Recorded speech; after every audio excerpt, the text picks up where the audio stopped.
क्या हुआ मधु, बड़ी परेशान नजर आ रही है। क्या बताऊं माँ जी, आज भी मेरी चाट नहीं बिकी। बहू, चाट का काम तो जब मेरा बेटा गया था ना तभी खत्म हो गया था। तुझे तो मैंने पहले ही कहा था कोई और काम कर ले, लेकिन तू माने तब ना। माँ जी आप चिंता मत कीजिए, आज नहीं तो कल मेरी चाट जरूर बिकेगी।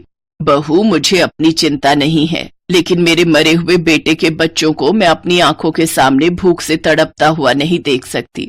माँ जी ऊपर वाले पर भरोसा रखिए, आज नहीं तो कल हमारा काम पहले जैसा जरूर चलेगा। आज भले ही मैं खाली हाथ आई हूँ, लेकिन कल जरूर पैसे लेकर लौटूंगी।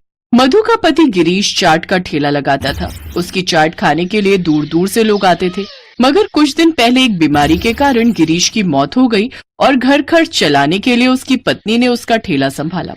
गिरीश ने उसे चाट बनाना सिखा दिया था। पहले तो उसकी चाट खूब बिकती, पहले की तरह ही उसके ठेले पर लोगों की भीड़ लगती थी। बहन, मुझे कुरकुरे चाट देना और मुझे पापड़ी कुरकुरे चाट दे दो। बस 2 मिनट रुको भैया, अभी बना देती हूँ।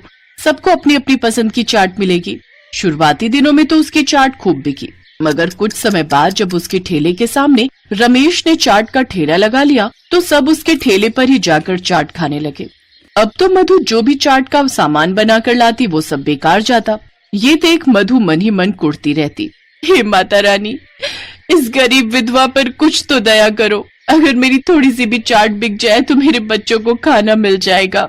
लेकिन उस रोज भी उसकी चाट नहीं बिकती और उस दिन वो खाली हाथ ही घर आती है। उसका लटका हुआ मुंह देख उसकी सास उससे कहती है, बहू, आज भी तुम्हारा चेहरा उतरा हुआ है, आज भी चाट नहीं बिकी ना? नहीं माँ जी, लेकिन अभी भी मेरा हौसला नहीं टूटा। आज नहीं तो कल मेरी चाट जरूर बिकेगी। एक दिन बहू ऐसा ना हो कि ऐसे ही सब खत्म हो जाए और हम सबको हाथ में कटोरा लेकर भीख मांगना पड़े। ये कहकर बूढ़ी सरला अपने पोते पोती की तरफ देखकर रोने लगती है। तभी मधु की आंखों में भी आंसू आ जाते हैं। माँ जी, इस तरह तो आप मेरा भी हौसला तोड़ रही हैं। एक दिन सब ठीक हो जाएगा। अगले दिन जब मधु चाट का ठेला लगाकर सारा सामान तैयार कर लेती है, तब रमेश उससे कहता है, अरे क्यों बेकार में ये ठेला लेकर चली आती है? तेरी चाट बिकने वाली तो है नहीं। अरे तू ये काम छोड़ और काम वाली बाई बन जा। इतना घमंड अच्छा नहीं रमेश भाई। आज अगर तुम्हारा काम अच्छा चल रहा है तो कल मेरा भी अच्छा चलेगा। अरे काम तो तब चलेगा जब कोई तेरी चाट खाना चाहेगा।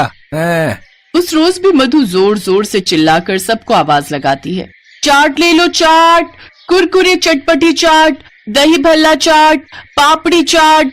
वो बड़ी देर तक आवाज लगाती रहती है, लेकिन फिर भी उसके ठेले पर कोई नहीं आता। शाम को अपना खाली गल्ला देखकर उसे बहुत दुख होता है। निराश होकर मधु ठेला लेकर घर की ओर चलने लगती है।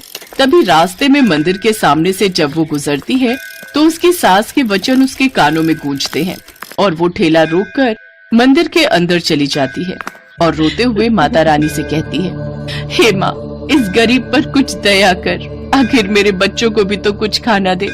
माँ, मेरा काम अच्छा चला दे ताकि मैं अपने बच्चों को और बूढ़ी सास का पेट पाल सकूं। रोते हुए मधु घर चली जाती है, जहाँ उसकी आंखों में आंसू देख उसकी सास समझ जाती है कि आज भी उसकी बिक्री नहीं हुई और वो रोते हुए कहती है, बहू, जब तुझसे ये काम नहीं हो पा रहा तो तू इसे छोड़ क्यों नहीं देती? बेटी, तू क्यों हम सबको भूखा मारने पर तुली हुई है? तू कुछ और काम क्यों नहीं ढूंढ लेती बेटी? बस कल आखिरी दिन माँ जी, कल भी कमाई नहीं हुई तो मैं ठेला लगाना छोड़ दूंगी। अगले दिन मधु बाजार से ताजी सब्जियां खरीदती है तो सब्जी वाला उससे कहता है, मधु बहन, तुम रोज ताजी सब्जियां ले जाती हो, लेकिन वो रमेश तो घटिया माल ले जाता है चाट के लिए। उसे ले जाने दो काका, लेकिन मैं लोगों की सेहत के साथ खिलवाड़ नहीं कर सकती। मधु बाजार में आखिरी उम्मीद के साथ चाट बेचने लगती है। आधा दिन बीत जाता है लेकिन कोई उसके पास नहीं आता। फिर एक बुढ़िया उसके पास आती है और उसे एक मसाले से भरी डिब्बी देते हुए कहती है, ये लो बेटी, इस मसाले को अपनी चाट में डालना, फिर देखो क्या कमाल होता है। लेकिन तुम कौन हो अम्मा? बस अपनी माँ ही समझ लो। ये कहते हुए मुस्कुराते हुए वो बुढ़िया गायब हो जाती है। अम्मा, अम्मा, अरे ये अम्मा कहाँ गई? कहीं ये देवी माँ का कोई चमत्कार तो नहीं? मधु माता रानी का नाम लेकर उसमें से थोड़ा सा चाट मसाला अपनी चाट में डालती है और उसकी खुशबू पूरे बाजार में फैल जाती है। सभी ग्राहक रमेश के ठेले से हटकर उसके ठेले पर आ जाते हैं। अरे भाई, बड़ी अच्छी खुशबू आ रही है यार। सुनिए, जल्दी से मेरे लिए 2 प्लेट लगा दीजिए। और मेरे लिए भी।